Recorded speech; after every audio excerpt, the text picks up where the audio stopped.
నమస్కారం M4 TV news కి స్వాగతం.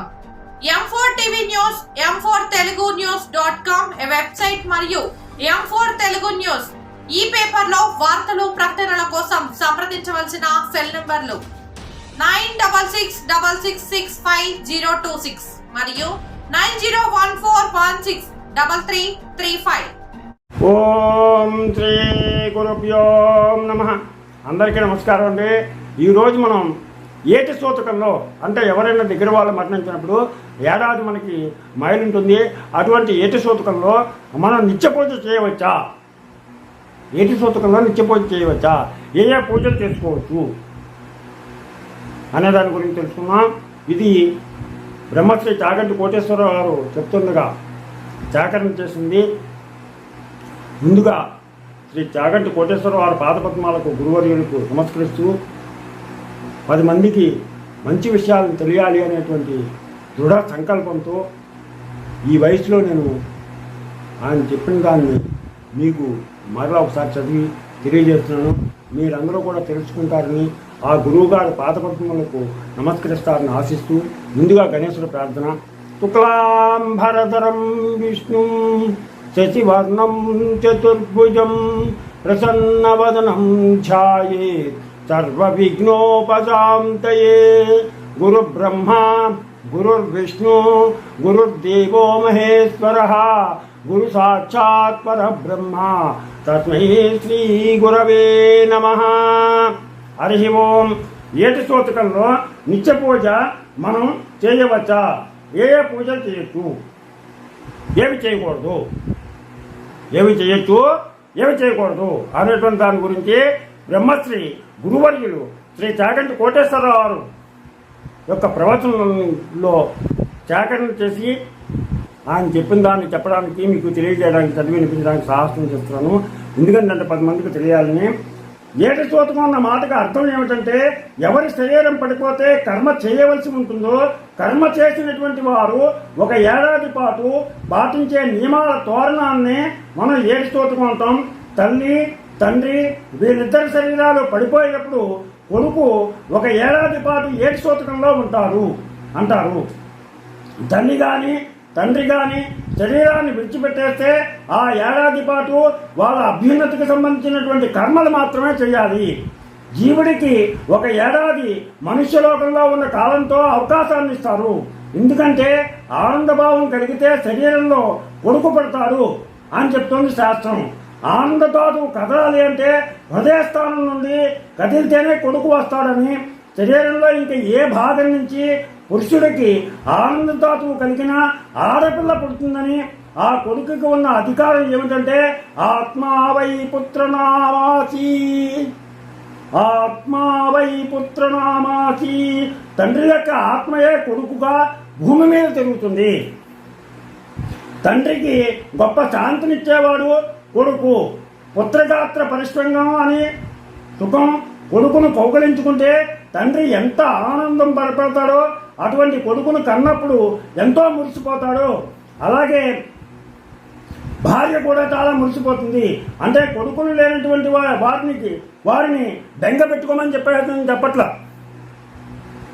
కొడుకులు లేకపోయినా కూతురు ఉంది, కూతురుకు కొడుకు పుడితే ఆ కొడుకు కూడా సమానమే, కొడుకుతో సమానమే. ఒకవేళ కొడుకులు లేరనుకోండి, కూతురు ఉందనుకోండి, ఆ కూతురికి కొడుకు పుట్టాడనుకోండి, వాడే కొడుకు కింద భావించుకోవచ్చు, ఆ ఆనందాన్ని అనుభవించవచ్చు అని చెప్పారు.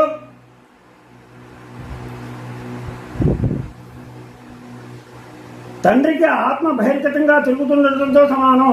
శరీరం విడిచిపెట్టే ముందు కొడుకు ఒళ్ళో తలపెట్టుకుని విడిచిపెడితే కాశీపట్నంలో విడిచిన పెట్టేసినట్లే అని చెప్పేసని, అంటే తండ్రి కొడుకుల మధ్య అంత గొప్ప అనుబంధాన్ని ఇచ్చింది శాస్త్రం.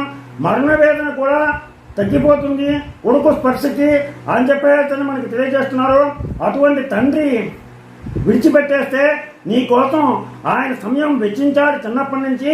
మరి ఆ తండ్రికి నువ్వు చేయవలసింది, ఆ తండ్రి శరీరం బడలి వృద్ధుడైనప్పుడు కొడుకు తన కళ్ళ ముందు తిరిగితే ఆ తండ్రికి పరమశాంతి.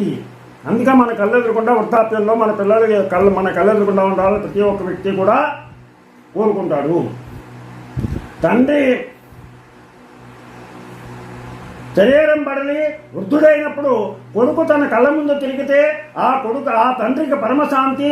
అందుకే ఒక చూరు కింద తండ్రి కొడుకు ఉన్నవాడు ఎవడో వాడు మహాభాగ్యవంతుడు. రోజు కొడుకు తిరుగుతూ కళ్ళెదకుండా కనపడుతూ ఉంటే, కొడుకు మాట వినపడుతూ ఉంటే, కొడుకుతో కలిసి భోజనం చేస్తూ ఉంటే, కొడుకు రాత్రి వచ్చి కాళ్ళు పడితే నా కొడుకు ఇక్కడే ఉన్నాడు, వాడున్నాడు అనేటువంటి ధైర్యం తండ్రికి ఆయుష్ని పెంచుతుంది. నా కొడుకు నా పక్కనే ఉన్నాడు అనేటువంటి కొండంత అంద, నా కొడుకు నా పక్కనే ఉన్నాడు అనే ధైర్యం కనపడి ఆ తండ్రి యొక్క ఆయుష్ 10 సంవత్సరాల నుండి 20 సంవత్సరాలకు పెరుగుతుంది. అదే మనోధైర్యం. అయితే కొడుకు దగ్గర లేడు అనేటువంటి విషయం వింటే ఆయువు క్షీణింపజేసి అనారోగ్యం కలుగుతుంది. అలా కొడుకు కోసం తండ్రి వెంపట్లాడతాడు కాబట్టి ఆయన శరీరం వెళ్ళిపోయిన ఏడాది పాటు ఆయన జీవుడి యొక్క అభ్యున్నతికి పనిచేయాలి. అది కొడుకు యొక్క అధికారం. ఏడాది పాటు వీడు ఏం చేస్తారో అవి తండ్రి జీవుడి ఖాతాలో వేస్తారు. వీడు వెళ్ళి అన్నదానం చేస్తే నాన్నగారి ఖాతాలో వేస్తారు, పురాణం వింటే నాన్నగారి ఖాతాలో వేస్తారు, వస్త్రదానం చేస్తే నాన్నగారి ఖాతాలో వేస్తారు. వీడికి అంతకన్నా పుణ్యం లోకంలో ఇంకేమీ లేదు. ఈశ్వర స్వరూపమైన తండ్రి కోసం చేసింది ఏది ఉందో అంతకన్నా పుణ్యం లోకంలో ఇంకోటి లేదు. అంతేగాని మా నాన్నగారి కోసం ఏటి సూత్రం పట్టాను, నేను ఏ క్షేత్రానికి వెళ్ళడానికి లేదు, ఏ వ్రతము చెయ్యటం లేదు అని బెంగపెట్టుకోకూడదు. అంతకన్నా దుర్మార్గమైనటువంటి ఆలోచన కూడా ఉండదు. తండ్రి కోసం విధిగా చేయాలి. అవకాశం ఉంటే గోదానం చేయాలి. అలాగే ఏడాది పాటు శరీరం విడిచిపెట్టేస్తున్నటువంటి తండ్రి లేదా తల్లి ఎవరైనా సరే, ఇతరులో ఎవరైనా సరే ఎవరిని ఉద్దేశించి కర్మ చేస్తున్నారో ఒక్కొక్కరు వేరొకరి కర్మ చేయవలసి రావచ్చు. అలా కర్మ చేయవలసి వస్తే ఎవరి కర్మ చేస్తున్నారో వాళ్ళు ఏడాది పాటు ఏటి సూతకంలో ఉన్నారని అర్థం. ఏటి సూతకంలో ఉంటే నిత్య పూజ చేసి తీరాలి. ఏటి సూతకంలో ఉన్నా నిత్య పూజ చేయాలి తప్పనిసరిగా. ఏటి సూతకంలో ఉన్నా రోజు చేసే పూజ చేయమన్నమాట అనడానికి అధికారం లేదు. ప్రతిరోజు కూడా నిత్య పూజ చేసుకోవచ్చు. పంచోపచారాలు జరిగి తరాలి. పంచోపచారాలు కూడా దేవుడికి జరిగి తరాలి. అథవా షోడశోపచారాలు కూడా చేయొచ్చు. పంచోపచారాలు కనీసం చేయాలి, షోడశోపచారాలు చేస్తే ఇంకా మంచి. అలాగే గంధ, పుష్ప, ధూప, దీప నైవేద్యాలు లేనటువంటి ఇల్లు ఉండడానికి వీల్లేదు. అలా ఉండకూడదు. చక్కగా దీపం పెట్టవచ్చు, ఈశ్వరుడికి పూజ చేయవచ్చు, నైవేద్యం పెట్టవచ్చు, ప్రసాదం తినవచ్చు. ఇవన్నీ కూడా చేయొచ్చు. తప్పనిసరిగా పూజ చేయవచ్చు, దేవాలయానికి వెళ్ళొచ్చు, దేవుడికి దండం పెట్టుకోవచ్చు, తీర్థాలు తీసుకోవచ్చు, ప్రసాదాన్ని కూడా తీసుకోవచ్చు.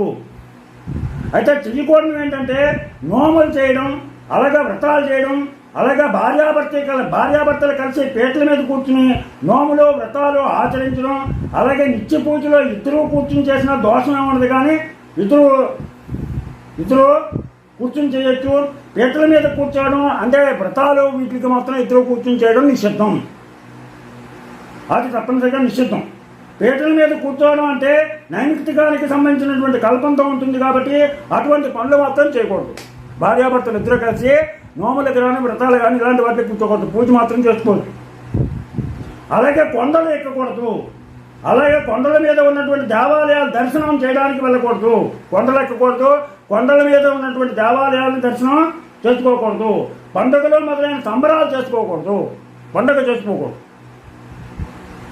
అలాగే బలవంతంగా మనస్సు నిగ్రహించమని కాదు, నా గురించి ఇంత వెంపర్లాడిన ఆయన వెళ్ళిపోయాడే, కనీసం ఒక్క ఏడాది ఈ పండుగకు మా అమ్మ అభ్యున్నతికి ఏం చేయాలో చేస్తానని, ఎవరికైనా బ్రాహ్మణుడికి ఒక పంచెల చాపు దానం చేస్తాను, నాకు ఈ పండుగ అని నా సంతోషం కోసం చేసుకోను అని చెప్పేసి చక్కగా దానం చేయండి, వస్త్రదానం చేయండి, భోజనం పెట్టండి, సువర్ణదానం చేయండి, గోదానం చేయండి, భూదానం చేయండి. 1 సంవత్సరం నా తల్లిదండ్రుల కోసం అని చెప్పేసి అనుకుని చేయండి. పండుగలు మానేయండి.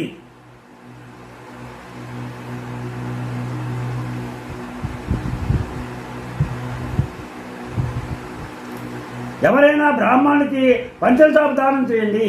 అందుకు పండుగ చేసుకోవద్దంటారు. బలవంతంగా నిగ్రహించి పిల్లల్ని పండుగకి ఎక్కడికో పంపి మేము మాత్రం ఇలా కూర్చున్నామండి, ఎందుకు ఏడు చోటుకు అలా ఉండకూడదు. నువ్వు నేర్పాలి పిల్లలకి. నీ తాత నాయనమ్మ అంత గొప్పవాళ్ళు, ఆ నాయనమ్మ తాత వెళ్ళిపోయారు కాబట్టి మనం పండుగ చేసుకోవట్లేదు, అందుకని ఎవరో బాధపడద్దు. వారి పేరు చెప్పి మనం ఈ రోజున అన్నదానం చేసుకున్నాం. చక్కగా తాత నాయనమ్మ ఎవరైతే చనిపోయారో వాళ్ళ పేరు చెప్పుకుని అన్నదానం చేద్దాం అని చెప్పాల్సిన పిల్లలకి తెలియజేయండి. అంటే మీరు మానేయండి, మేము వెళ్తామని చెప్పాల్సిన పిల్లవాళ్ళు అంటారు కదా, వాళ్ళకి విడమర్చి అర్థమయ్యేట్లుగా చెప్పండి. అర్థమైనట్లు చెప్తే వాళ్ళు కూడా అర్థం చేసుకుని ఆ పండుగలు మానేసి ఆ పండుగలకి అయ్యే ఖర్చుతోటి అన్నదానం కానీ గోదానం కానీ భూదానం కానీ చేస్తారు. అందుకే పండుగలు చేసుకోకండి, నోములు వ్రతాలు కొండలు ఎక్కకండి. ఎవరికి కర్మ చేస్తున్నారో వాళ్ళకి అభ్యున్నతి కొరకు ఏడాది పాటు ఆ జీవుడు ఏం చేస్తే తృప్తి పొందుతాడో పుణ్యాన్ని పొందుతాడో ఆ పనులు చేయండి. వేసంకాలం వచ్చిందనుకోండి, చలివేంద్రం పెట్టి మంచినీళ్ళు దారే పోయేటువంటి వాళ్ళందరికీ కూడా మంచి తీర్థం ఇవ్వండి. మంచి తీర్థం మజ్జిగ అలా చలివేంద్రాలు పెట్టి వాళ్ళకి ఇవ్వండి, వాళ్ళ పేరు చెప్పి. అలాగే రోహిణీ కార్తెలో మజ్జిగ ఒక బిందులో పట్టుకుని 10 మందికి మజ్జిగ ఇవ్వండి. అలాగే దేవాలయంలో ఏదైనా ఉత్సవం జరుగుతుంటే మీ నాన్నగారి పేరు మీద అన్నదానం చేయమని చెప్పేసి కొంత డబ్బు ఇవ్వండి. నియమం తప్పకుండా తల్లికి తండ్రికి కర్మ చేస్తున్న వాళ్ళకి ఏ విధమైనటువంటి ఆరాధన చేయాలో అది లోపం లేకుండా ఆ సంవత్సర కాలం కూడా నిర్వర్తించండి. అలా చేయడం ఒక మనిషిగా బ్రతకడానికి సంబంధించింది. మనిషిగా బ్రతకాలి అంటే కనుక ఇటువంటి ఒక్క ఏడాది పాటు ఆ పితృ కార్యక్రమాలు చేయండి, పితృసేవ చేయండి. ఈ ఏటి సూతకంలో నిత్య పూజ చేయకూడదు అనేటువంటి నిబంధన మాత్రం లేదు. నిత్య పూజ మాత్రం ఇంట్లో నడుస్తూ ఉండాలి. నిత్య పూజ దీపారాధన ఇంట్లో చేసుకోవచ్చు తప్పనిసరిగా. కాకపోతే పండుగలు నోములు వ్రతాలు పీటల మీద కూర్చోవడం ఇలాంటి వాటిని పెళ్ళిళ్ళు పేరెంటాలు ఇలాంటి వాటిని మాత్రం చేసుకోకండి. నిత్య పూజ మాత్రం తప్పనిసరిగా చేసుకోవచ్చు. పండుగలో ఇవి వచ్చినప్పుడు దానికి పెట్టేటువంటి ఖర్చుని వస్త్రదానం కింద కానీ గోదానం కింద కానీ భూదానం కింద కానీ మీ పెద్దవాళ్ళ పేరు చెప్పి వాళ్ళకి పెట్టండి. వాళ్ళ యొక్క పితృదేవతల యొక్క ఆశీస్సులు పొందండి. పితృదేవతలు ఎప్పుడైతే సంతోషిస్తారో అప్పుడు మన వంశం వృద్ధి చెందుతుంది. పితృదేవతల యొక్క సంతోషమే మన సంతోషం. వాళ్ళు సంతోషపడితే మన వంశం ఎంతో అభివృద్ధి చెందుతుంది, సత్సంతానం కలుగుతుంది, మన పిల్లలు మంచి అభివృద్ధిలోకి వస్తారు. అందుకని పితృ సేవ తప్పనిసరిగా ప్రతి ఒక్కరూ ఆచరించాలి. ఆ ఏడాది పాటు కూడా చనిపోయిన ఏడాది కాలం చక్కగా నిత్య పూజ చేసుకుంటూ పితృదేవతల్ని పండుగలు అవి మానేసి నిత్య పూజ చేసుకుంటూ ఆ పితృదేవతల ఆరాధన చేసి ఆ పితృదేవతల యొక్క అనుగ్రహానికి పాత్రులై మీ వంశాన్ని అభివృద్ధి పరుచుకుంటారని, మీ పిల్లలు సుఖ సంతోషాలతో సౌభాగ్యాలతో వర్ధిల్లుతారని ఆశిస్తూ మీ పిల్లలకి వీటి గురించి పితృదేవతల గురించి చక్కగా ఎందుకు పండుగ చేసుకోకూడదు అనేటువంటి విషయాన్ని వివరంగా తెలియజేసి వాళ్ళకి మన సనాతన సంప్రదాయాల విలువను తెలియజేస్తారని ఆశిస్తూ మీకు నా ఛానల్ కనుక నచ్చినట్లయితే సబ్స్క్రైబ్ చేయండి, అలాగే లైక్ చేయమని కోరుతూ మీ రాపాక వెంకట ప్రభాకర్.